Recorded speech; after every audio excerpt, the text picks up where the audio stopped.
So why did I write the book Gullah Geechee Adventures, Hoodoo Magick? So I wrote this book for a couple different reasons. The first reason is because there was no book out there like it, and I wanted to read something that's in Gullah Geechee. And the only resources I've been able to find is like just educational resources, right? I didn't see y'all come across any novel that was written in Gullah Geechee. And just me being a teacher, like my background is in education professionally. I left during COVID, so 2020, I left the school system and I recently returned, like April, so really recently returned. And I really wanted to read something that was in Gullah Geechee. Like the term was reading Percy Jackson and stuff like that in Greek mythology. And I'm just like, oh, where's, where the Geechee mythology at? But it's like there is none. You can't complain about it if you ain't providing no solution. So I'm just like, you know what?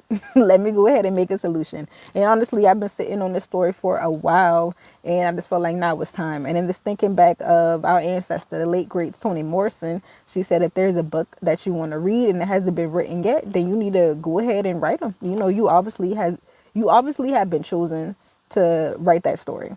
So that's what motivated me to write this book, Gullah Geechee Adventures, Hoodoo Magick. And then also just educating myself more on what hoodoo is. Because growing up, I was taught that hoodoo was evil. That hoodoo was evil. It was demonic. That it was voodoo.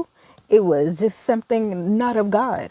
And it wasn't until I got older, because I've always been the type like, I ain't just about to believe what you telling me. Like, because I always just felt like, even as a kid, I was like, not everything adults tell you be truth. And now that I am adult, a lot of them really don't know what they be talking about. They just be regurgitating other things that they've heard from other people. Maybe people when they were a kid told them something and they never thought to research it or question it. They just took it as the God honest truth. And I'm glad I am the way I am. I am my mother's child. She always told me, don't trust nobody information but your own.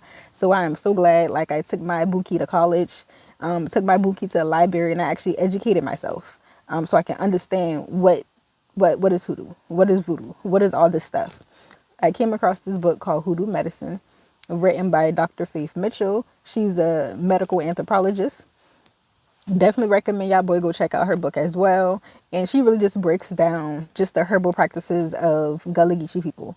So I definitely recommend y'all boy check that out. But that really just opened my eyes and kind of confirmed other stuff that I was thinking anyway. Because just from my research, I was like, so hoodoo basically is really the foundation of herbalism, if we being honest. But them boy ain't wanna give out people no credit. Because if you think about it, picking elderberries and you turn that into a syrup to help with any cold, phlegm, flu, the essence of hoodoo. You picking life everlasting, turn it into a tea, hoodoo. You picking ginger and making that, into a tea to help with a stomach ache, which a lot of us, well, some of us may not grow ginger now, but if you got a stomach ache, you still know to go get you some ginger ale. That's that ancestral memory. That's that hoodoo. And so just by me educating myself and making an informed decision on what does this mean. And so that's also why I was like, yeah, I want to make this the first book, because I really want to undemonize hoodoo and honestly bring us back to our ancestors, which I feel like going back to our ancestors, going back to God. Because for me, I see Jesus as an ancestor. So to me, I see Jesus as a part of hoodoo. That's why my people back in the day and on slavery, they've been calling on Jesus. They've been calling on their ancestors. But that's how I interpret it, just by me learning more about how my people also interpret like spirituality and religion from a decolonized perspective. And so, yeah, so those are the two reasons why I don't want to give too much, because I put a lot in the book. I put a lot, but I also left some for mystery, because again, this is a series. Gullah Geechee Adventures, Hoodoo Magick is the first book. I'm already working and halfway done with the second book, which, fingers crossed, might be released October for Gullah Geechee Heritage and Hoodoo Heritage Month, which is in October. Fingers crossed. But that is why I wrote the book. And I appreciate everybody so far who bought the book. And I'm hearing the feedback.